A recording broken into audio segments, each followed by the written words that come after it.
இன்னைக்கு ஹெல்த்தியான ஒரு ரெசிபி பண்ண போறேன். பாலக் பூரி ரொம்ப சிம்பிளாவே பண்ணலாம். இந்த மாதிரி ஸ்டார் ஷேப்ல செஞ்சு கொடுத்தா குழந்தைங்க ரொம்ப விரும்பி சாப்பிடுவாங்க. இந்த டேஸ்டியான பாலக் பூரி எப்படி செய்யறதுன்னு இந்த வீடியோல பார்க்கலாம்.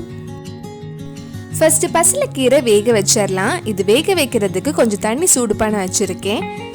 நான் இன்னைக்கு ஒரு கெட்டு பசலைக்கீரை எடுத்திருக்கேன். இது ஒரு 5 நிமிஷம் வேக வச்சா போதும்.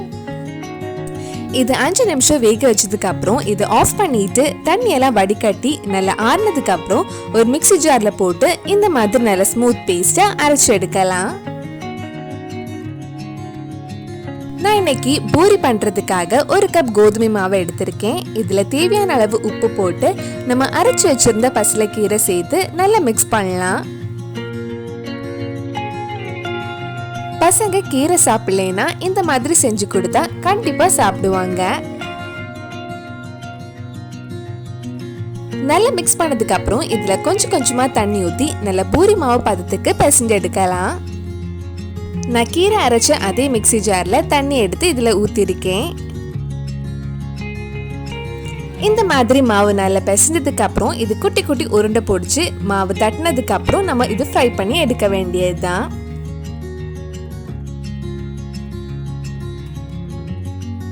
இது நம்ம எப்பவும் பூரி பண்ற மாதிரி ரவுண்ட் ஷேப்லயும் பண்ணலாம். இல்லைன்னா கொஞ்சம் டிஃப்ரெண்டா பசங்களுக்கு ஸ்டார் ஷேப்லயும் செஞ்சு கொடுக்கலாம்.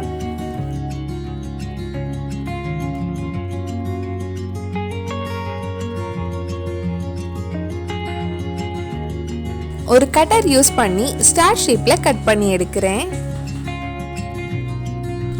இப்ப பூரி ஃப்ரை பண்றதுக்கு ஒரு கடாயில எண்ணெய் சூடு பண்ணலாம். எண்ணெய் நல்லா சூடானதுக்கு அப்புறம் ஃப்ரை பண்ணி எடுங்க.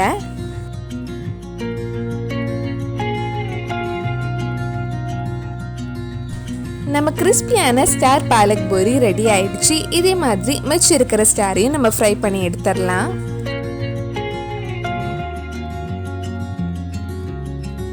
ஸ்டார் ஷேப்ல வேண்டானா நீங்க முழுசா கூட ஃப்ரை பண்ணி எடுக்கலாம். டேஸ்டியான பாலக் பூரி ரெடி ஆயிடுச்சு. ரொம்ப சிம்பிளா ஈஸியாவே பண்ணலாம். கண்டிப்பா நீங்களும் இந்த ரெசிபி உங்க வீட்ல செஞ்சு பாருங்க. பிடிச்சிருந்தா இந்த வீடியோவை லைக் பண்ணுங்க, உங்க ஃப்ரெண்ட்ஸ் அண்ட் ஃபேமிலிக்கு ஷேர் பண்ணுங்க. வேற நல்ல ரெசிபி நம்ம சேனலை ட்ரை பண்ணலான்னு கீழே கமெண்ட் பாக்ஸ்ல சொல்லுங்க. நீங்க இன்னும் என்னோட சேனலை சப்ஸ்கிரைப் பண்ணலைன்னா மறக்காம சேனலையும் சப்ஸ்கிரைப் பண்ணுங்க. கூடவே அந்த பெல் ஐக்கனை பிரஸ் பண்ணா நான் புது வீடியோ போட்ட உடனே உங்க போனுக்கு நோட்டிபிகேஷன் வந்துடும்.